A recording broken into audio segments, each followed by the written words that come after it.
এরপর যে খবরে নজর রাখবো, বাস ধর্মঘট প্রত্যাহারের সিদ্ধান্ত নিল বাস মালিকরা। 3 দিন যে ধর্মঘটের সিদ্ধান্ত নেওয়া হয়েছিল, বাস মালিকদের তরফ থেকে জানানো হয়েছে আপাতত তা স্থগিত করা হয়েছে। অর্থাৎ বাস ধর্মঘট প্রত্যাহারের সিদ্ধান্ত বাস মালিকদের। পুলিশ কমিশনারের সঙ্গে বৈঠকের পরই এই সিদ্ধান্ত নেওয়া হয়েছে, এমনটাই জানা যাচ্ছে।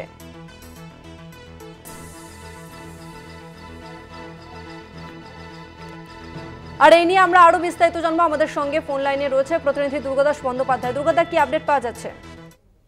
দেখো, তুমি জানো যে 2018 সালের পর থেকে এ রাজ্যের বাস মালিকরা অর্থাৎ প্রাইভেট বাস মালিকরা তারা তাদের বারবার ভাড়া বাড়ানোর কথা রাজ্য সরকারের কাছে বলা সত্ত্বেও মুখ্যমন্ত্রী মমতা বন্দ্যোপাধ্যায় কোনোভাবেই যাতে অতিরিক্ত ভাড়ার বোঝা সাধারণ মানুষের মাথায় বা কাঁধে না চাপে সেইটার কথা তিনি বলে এসছেন এবং কোনোভাবেই তিনি বলেননি যে তারা বাস ভাড়া বাড়াতে পারে। কিন্তু বাস মালিকদের বক্তব্য হচ্ছে যেখানে মেনটেনেন্স কস্ট অনেক বেড়ে গেছে, যেখানে ফুয়েল চার্জ অনেক বেড়ে গিয়েছে, যেখানে রাস্তায় নামলে যে সমস্ত পুলিশি হ্যাজার্ডের জন্যে বিভিন্ন সময় তাদের প্রচুর অর্থ সেখানে চলে যাচ্ছে, ফলে এই রকম একটা পরিস্থিতির মধ্যে দাঁড়িয়ে কিভাবে তারা তাদের এই বাসকে বা বাসের যে পরিষেবা তাকে অক্ষুণ্ণ রাখবে, এটা ভেবে তারা একটা অস্থির অবস্থার সামনে দাঁড়াচ্ছে। এবং যত দিন যাচ্ছে ক্রমে যেন মনে হচ্ছে শহর কলকাতা থেকে প্রাইভেট বাস মালিকরা তাদের বাসের সংখ্যা কমিয়ে ফেলছেন। কারণ লাভ হওয়া তো দূরের কথা, তাদের বক্তব্য নো লস নো প্রফিট, এরকম পরিস্থিতিরও সৃষ্টি হচ্ছে না। ফলে কিভাবে এটা চালানো যাবে এর জন্য তারা আগামী 22, 23 এবং 24 3 দিন ব্যাপী একটা ধর্মঘট বা বাস সার্ভিস বন্ধ রাখার সিদ্ধান্ত নিয়েছিলেন।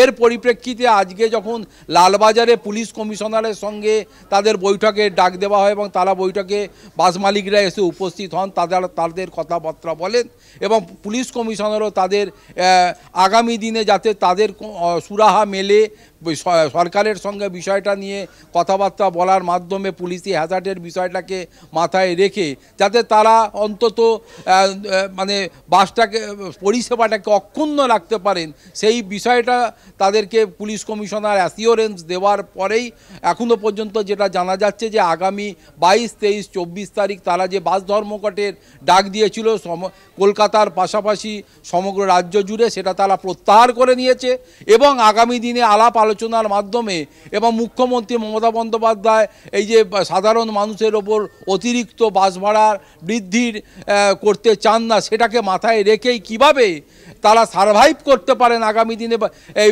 প্রাইভেট বাস মালিকরা তাদের বাস পরিষেবাকে অক্ষুণ্ণ রাখতে পারেন, সেই উপায়টা সেই সুরাহাটা তারা খুঁজে বের করবেন এবং সেই পথেই তারা আগামী দিনে যাতে বাস সার্ভিসটা মানুষের স্বার্থে বজায় রাখতে পারেন সেটা করবেন বলে অ্যাসিওরেন্স দিয়েছেন।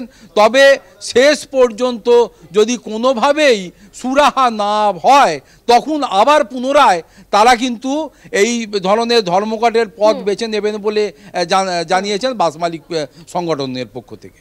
ধন্যবাদ তোমাকে দুর্গাদা। আমরা কথা বললাম প্রতিনিধি দুর্গাদাস বন্দ্যোপাধ্যায়ের সঙ্গে। আরও একবার জানিয়ে রাখবো, আপাতত স্থগিত করা হয়েছে বাস ধর্মঘট। বাস মালিকদের পক্ষ থেকে জানানো হয়েছে যে পুলিশ কমিশনারের সঙ্গে কথা বলে তারা আপাতত বাস ধর্মঘট প্রত্যাহার করার সিদ্ধান্ত নিয়েছে।